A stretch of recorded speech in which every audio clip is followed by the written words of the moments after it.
first school that really sticks in my mind was junior high. And at that time, Sablatura is there now in Galveston. But at the time, there's two gyms, a boys' gym and a girls' gym there. And one is the Quonset Hut, that was the girls' gym, and the square gym was the boys' gym. That was the dividing line and the cafeteria. Everything north of that was the junior high, and then everything south of those gyms was actually the high school. So when you made that transition, all you got to do was you got to go past the gyms and you were in high school. A long time ago, there was a show that came on Saturday mornings for kids, and it was Kittrick's Carousel, and she dressed like a cat, silly as it sounds. But they had Houston police officers that came on that show and gave tips, and I think that's what spurred my interest from being very little to that's what I wanted to do, was to enter law enforcement. But it seems like I've always wanted to be in law enforcement. I've always wanted to be a police officer. I grew up, we moved to Shady Crest, and that's basically where I consider growing up, was in Shady Crest. And back then, there was nothing between Shady Crest and Sherwood Village at all. There was nothing between Shady Crest and 35, and there was nothing between Shady Crest and, say, the airport, which was Cloverfield at the time. So growing up, you grew up basically pretty isolated because parents didn't take us everywhere like we take our kids today. In school, you got to see everybody, but during the summers, you were pretty isolated. So the friends you had were the friends that were in your neighborhood. Looking back at it, it was just an outstanding experience, and I'm really grateful for it. Broadway Street, 518 was just a two-lane shell shoulder road. And what we would do is we would either walk or ride bicycles up the creek from Shady Crest all the way into town, which was a pretty good distance. It was probably a good 3 miles. Your world growing up back then was much smaller than my son's world is. The center of town would have been the one traffic light there at Main and Broadway. You had the drugstore on the corner. The Dad's Club actually sat where Starbucks Coffee and the bowling alley are now, in that triangle-shaped piece of property, Old Alvin and 518. That was the Dad's Club. There was a little fast food place called the Roadrunner Drive-In, where I believe it's Dr. Sand's office is, a podiatrist right there now. That was the Roadrunner Drive-In. Very few places you could get a hamburger there. If Miss Smith liked you, they would cook you one at the drugstore there at Main and Broadway. I mean, it was what you could get to in a reasonable amount of time on foot or on your bike, or, you know, how adventurous were you, and that kind of thing. So, you know, you didn't really know what was way past that point. Mm-hmm. So, and maybe not all the kids were that way, but we kind of were out where I grew up. Played junior high football, ran track, and played football in high school. We played, in fact, it was kind of exciting for me last week. My son, who plays football for East, played in the stadium that I played in there at the old high school. And sitting in the stands was much different. They've got nice aluminum bleachers now. We had wood. We spent many a day running up and down those bleachers in athletics, and I can remember the wood.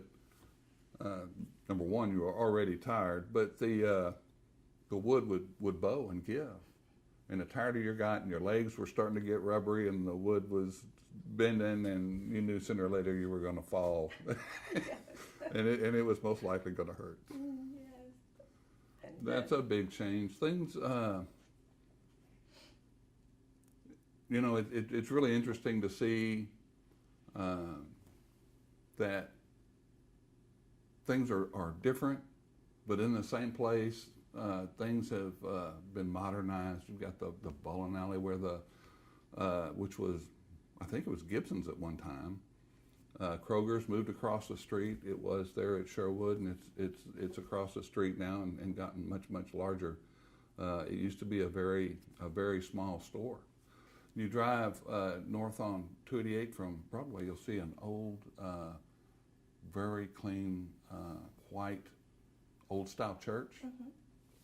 That actually came, that was the Methodist Church. And they moved that from the location on Grand out on 288. Wow.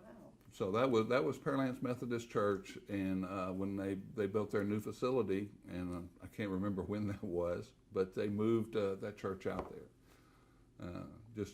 And that'll give you an idea what the town was like. There was a fire station that sat in the center portion of Grand Street at Broadway on the south side, and it was an old frame, one stall. They had one fire truck, and I think a phone. I'm not sure if that was the only fire station. That's the only one I remember, but was the fire station right there in Grand and Broadway. I went to the police academy at the Texas A&M. I did not graduate from A&M. So, life kind of got in the way of college. So I just never did fulfill that. My dream was always law enforcement.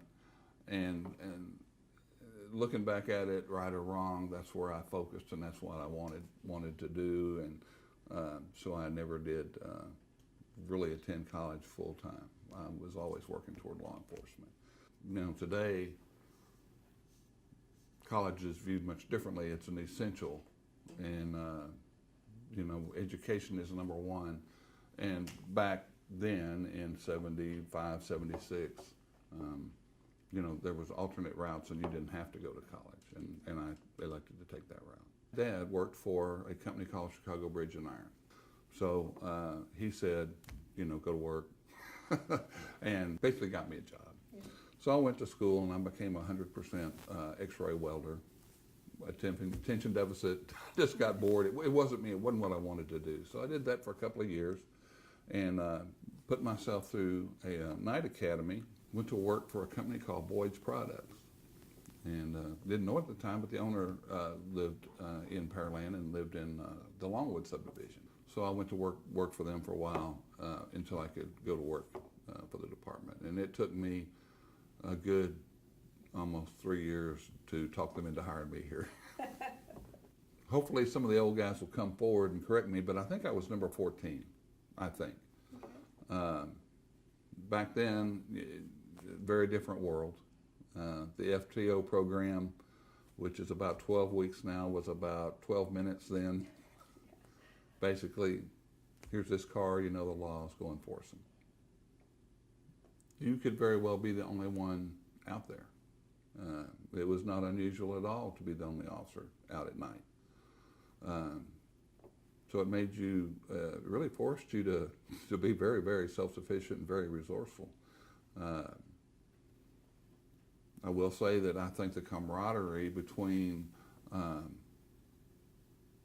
police officers, the city police officers, and the county deputies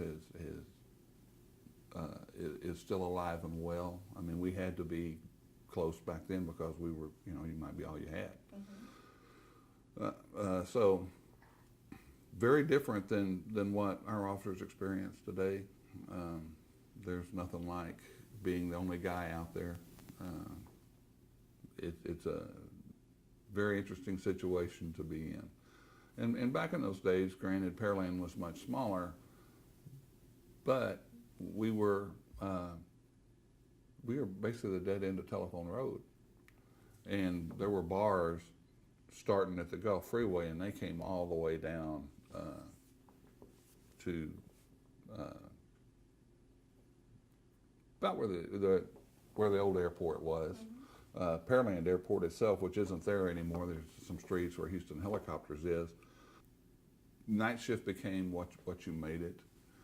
It could be the most boring place on earth, but if you made yourself busy, I would get out and shake doors and walk around businesses and rattle doors, try to find open doors, anything to stay busy and stay moving, because it could get very lonely. And during the winter, it got pretty cold and lonely at night. Yeah. I've never moved away. lived in